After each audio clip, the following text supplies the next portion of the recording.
To activate your booking system, the setup wizard in your account must be completed. Until that is done, you will not have access to the embeddable widget, and your clients therefore will not be able to book appointments with you. There are two scenarios in which the setup wizard actually appears. One, in a brand new account creation, which is this particular demonstration, and two, if you've upgraded from the essential plan to a professional plan. In both those cases, the setup wizard must be run to configure your account settings in order to have bookings come in directly. So we're going to look at the setup wizard, and I'm going to trigger it from the top of the warning prompt, which will remain in place until this is completed. The setup wizard is divided into four main sections: the business section, availability, calendar for the professional plan, and a review. This being a brand new account, I'm going to be required to enter my business details in this first section. Now, for the purposes of this demonstration, I've created a fictitious company called Design Pros, which operates as a web design consultancy. So I'm going to enter the name Design Pros in my business name, and the email that I signed up with should already be in place on the right-hand side. You will also need to check your time zone details based on where you are in the world so that your clients book appointments with you according to your location time.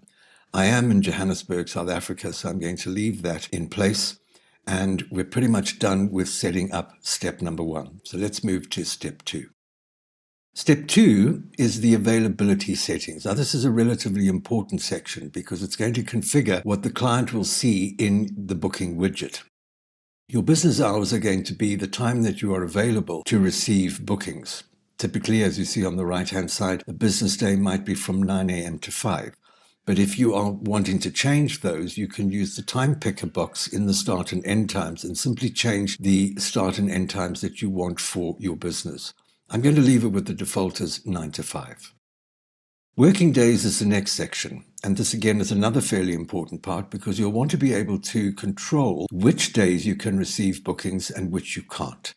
And in this case, again, we're considering Monday to Friday as a typical working week. Saturday and Sunday are unchecked, which indicates that it would be the weekend. So in that case, if somebody tries to book an appointment on a Saturday, they will see a notification that the business is closed, no bookings will be accepted on that day, and to choose another day and time. Underneath that is the session lengths. Now, this is what the client is going to, by default, be able to book with you in terms of duration. And it starts out by default at a 30-minute booking. So the default duration of 30 minutes is listed there, but you'll also see that 60 minutes is available on the right-hand side. 15 and 45 are not available at this point, and we'll explain why in a second. So it's fairly easy to put this in place. You can start a 30-minute booking at 9 to 9:30, and then somebody can book one from 9:30 to 10, etc., etc. But that also means that you can book an hour from 9 to 10. But what it also does mean is that an hour booking can be completed from 9:30 to 10:30 because the every 30 minutes option provides a booking at the top of the hour and the half hour. And that is why 30 minutes and 60 minutes are available for the 30-minute slot timing, because you can book 30 minutes and hours at the top of the hour or the half hour, depending on what you are providing. I'm going to choose both of those as the ones that I want, for example. If I decide that I want 15, 45 and others, then I need to adjust the slot timing to accommodate that, and then they become available to be able to be selected. But if I change that back to every 30 minutes, they will disappear and become inactive. So for the purposes of my business, I might decide that I want both 30-minute and 60-minute sessions, and I'm going to leave 30 minutes as the default, which will be the first one that appears in the widget. So I hope that is clear to you in terms of how your booking durations are going to be applied. You can, of course, play with this to make sure that it's clear and that you understand it. And any changes that you make or you need to make for future, you simply come back to the setup wizard and modify it here. You can access the setup wizard from the menu at the top of the screen. And any changes you make, your business hours, your working days, etc., are made from here. You just have to step through right to the end in order to save it. All right, so that is step two, your availability. Step three is the next important part of the professional plan, which is the calendar integration. The Essential plan does not provide this, but the Professional plan does. Now, just a word on this. I set up this account with a Gmail business email account as the demo.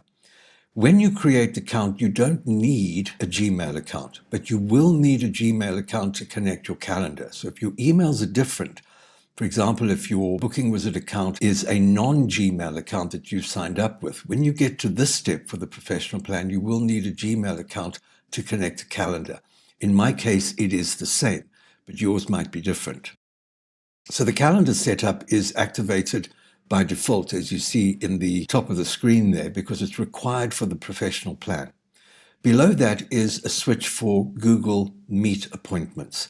And I'm going to talk about that as we go through this authentication process, because you may not necessarily require video meetings. You can switch this off, as you see in the dashboard here, or you can switch it on. When you do the authentication, it's important that you check that option anyway, because you can manage this from your dashboard. If you decide in future that you are going to provide video meetings, then you will need to have this available. So it's important that you do this in the authentication, which I'm about to run now. So we're going to connect to Google Calendar, which will take you to the Google OAuth setup procedure. This is the standard Google verification procedure to control what happens in your Google account.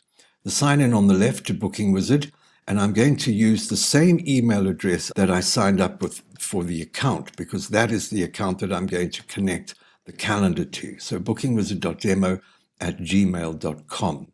Let's go next. At this point, it's going to do some verification checks. I'm going to, of course, need my password, which I'm going to paste in there, and we're going to go next to the next screen. Now, Google is going to verify your email address and indicate to you that you're signing in. In this case, I'm signing back into Booking Wizard. You may not see that on a first time round, and that's fine. The email address is listed there. We're going into Booking Wizard, so we're going to continue beyond that point. It indicates that it wants access to your Google account, and there are two sections that effectively become the important thing. You can see the listing of things by opening that box up at the top. It's going to look at events on your calendar, which of course is important because the bookings need to be written to your calendar. So it's going to create and edit those events on your calendar. It will display your account email address, which is not an issue because it simply is a notification in your dashboard to tell you which account has been connected to the calendar. And pretty much all of the standard aspects of the Google authentication are applied through this process. So we're going to continue beyond that. And it should now confirm the services that you want the account to manage. Well, it's completed that, and we're back to step 3 of the setup wizard. And you will see at the bottom here that the account has been successfully connected. And because the Google Meet integration was applied with that authentication, if at any point I want to access meetings with Google Meet, I can switch it on here. And any further bookings that come in from the widget will have an automatic Google Meet ID applied to them. At the bottom, it indicates the email address that I have connected the calendar to. So we're good to go for that. We're all set up. We can go to next step number 4, which is the review. Here you'll want to check everything that you've put in place, your business name, the email that you signed up with, your time zone, your availability on the right-hand side, and the slot timing and granularity that you've selected.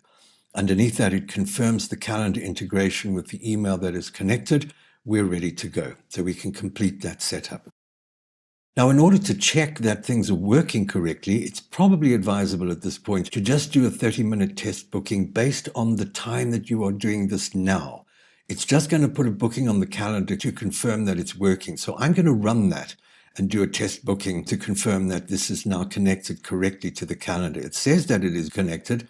So let's go and have a look at the calendar in Google to see whether that booking has actually gone in place. And there you can see it on the right-hand side. Today is a Saturday, and you can see the booking design pros that has been put in place. You see it on the calendar, so it's correctly been done, successfully been added, and therefore we know that the calendar connection is working and the one that you have connected to your email. So we can now go back to the dashboard, having completed all of that, and you will now see that the warning prompt at the top of the screen has disappeared, and more importantly, at the bottom of your screen, the booking widget is now accessible. And we will deal with that in a subsequent video to explain how to take that booking widget and embed it into a web page. But a quick glance at the top, your calendar connection is synced successfully, and you will see again a switch on the bottom there to activate Google Meet if you want it, which in that case you would then save to make sure that the widget will accept Google Meet IDs. But I'm going to leave it off for now because I'm going to regard this as in-person bookings. On the right-hand side, your booking status is active. I'm going to talk more about that switch when we actually run a video with simulating bookings. And the professional plan is active underneath that. Your unlimited bookings is available, and your standalone page is also included, which is another thing we'll talk about in a subsequent video. So that's just the overview of running the setup wizard, which is an important part to make sure that your account is now ready to receive bookings. And in the next video, we'll talk about embedding the widget into an existing page.